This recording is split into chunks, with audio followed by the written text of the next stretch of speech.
और पूरा सदन जिस प्रकार से मेरे विधायकी जीवन करीब 20 साल का रहा है,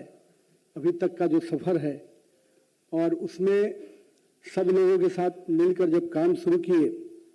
और मुझे लगा कि आज का दिन मैंने कभी कल्पना नहीं की थी, और आज जिस प्रकार से आप हमने सभी अभिभावकों के शब्दों में मैं कहूँ जो आशीर्वाद मुझे मिला है, निश्चित रूप से मैं पूरे सदन को इसके लिए आभार व्यक्त करता हूँ। माननीय अध्यक्ष जी, सदन ने अपने माननीय उप मुख्यमंत्री आदरणीय सम्राट चौधरी जी, माननीय उप मुख्यमंत्री विजय सिन्हा जी, अपने वरिष्ठ मंत्री आदरणीय विजय कुमार चौधरी जी, हमारे सभी दलों के नेता हमारे आदरणीय श्रवण कुमार जी, हमारे लोजपा के राजू तिवारी जी, ज्योति मांझी जी, माधव आनंद जी, हमारे विधानसभा के उपाध्यक्ष नवीन नारायण यादव जी, मैं सबको और पूरे सदन को, हमारे सभी साथी जिनके साथ हम लोगों ने काम किया है, मैं सबको प्रणाम करता हूं और सबको आभार व्यक्त करता हूं। माननीय मुख्यमंत्री जी, जब से हम लोग सदन में आए तब से उनको काम करते देखा, और मैं मानता हूं कि राजनीति के दृष्टि से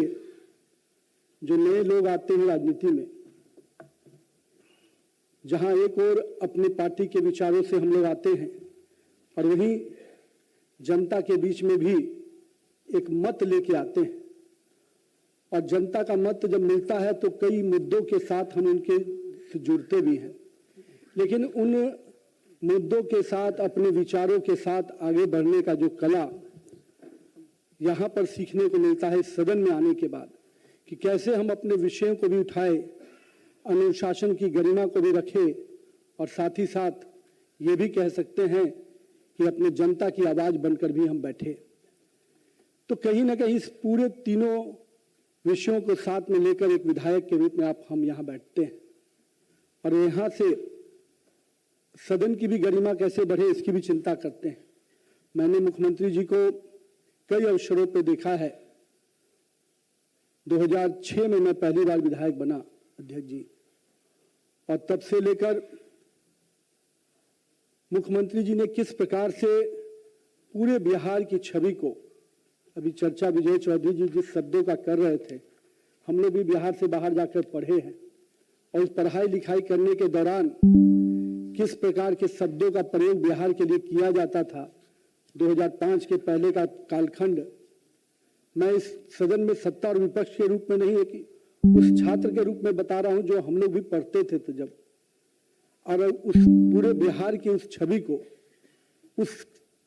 समय से लेकर और आज जब हम 2026 में खड़े हैं तो कहीं ना कहीं लगता है कि अपना बिहार आज देश में भी अगर सम्मान पा रहा है तो कहीं ना कहीं हम लोगों ने पिछले 20 वर्षों में जो बिहार की छवि बदली है उसका एक बहुत बड़ा कारण है।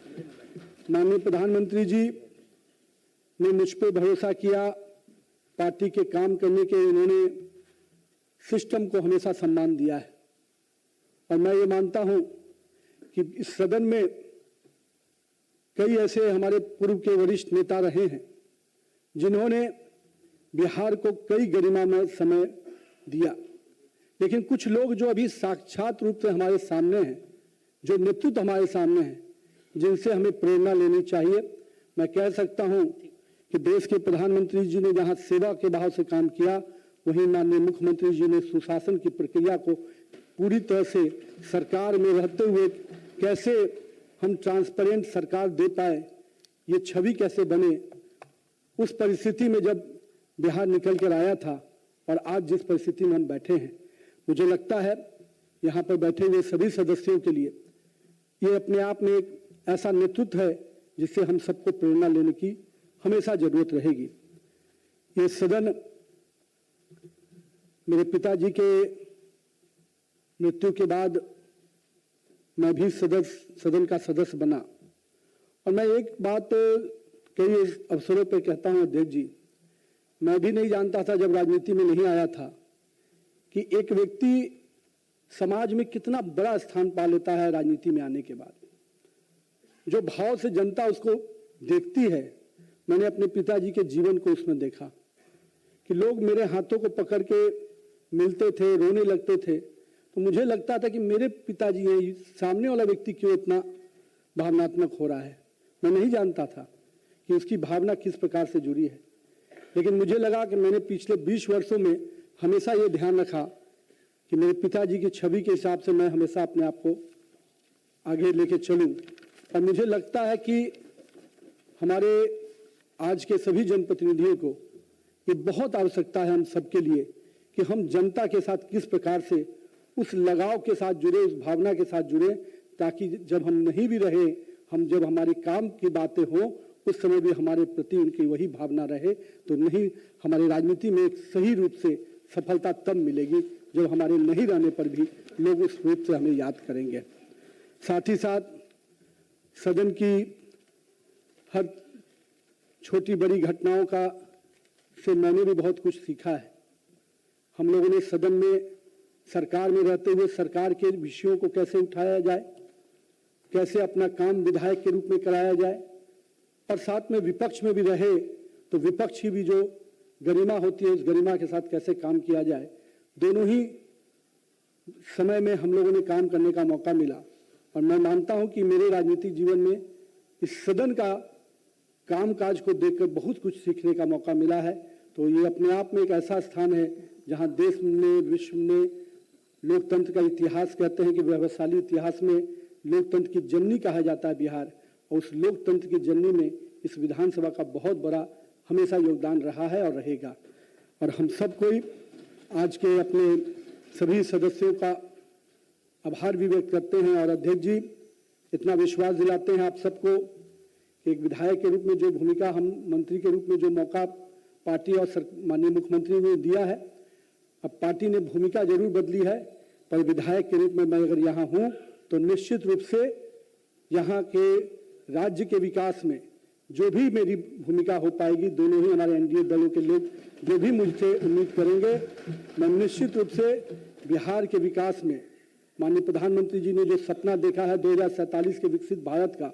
और माननीय मुख्यमंत्री जी जिस दिशा में बिहार को निरंतर आगे लेकर आगे बढ़ रहे हैं, हम लोग भी उस भूमिका में इन दोनों के नेतृत्व में पूरी ताकत से बिहार को विकास में पथ पर और तेजी से आगे लेने में पूरी अपनी योगदान देंगे। साथ ही साथ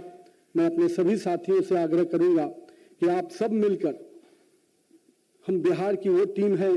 सत्ता और विपक्ष में कोई भी लोग बैठे, पर बिहार की छवि अगर बड़ी होती है तो उसका सम्मान सबको मिलता है। आज मैं जब देश के में दूसरे राज्यों में जाता हूं, लोग बहुत हमें उस रूप में नहीं जानते, लेकिन बिहार के नाम पर जब लोग मिलने आते हैं और जिस भाव से मिलने आते हैं, वो लगता है कि आज बिहार के लोगों को एक जुड़ाव का एक केंद्र मिल गया है। तो मैं पूरा प्रयास करूंगा कि जो सम्मान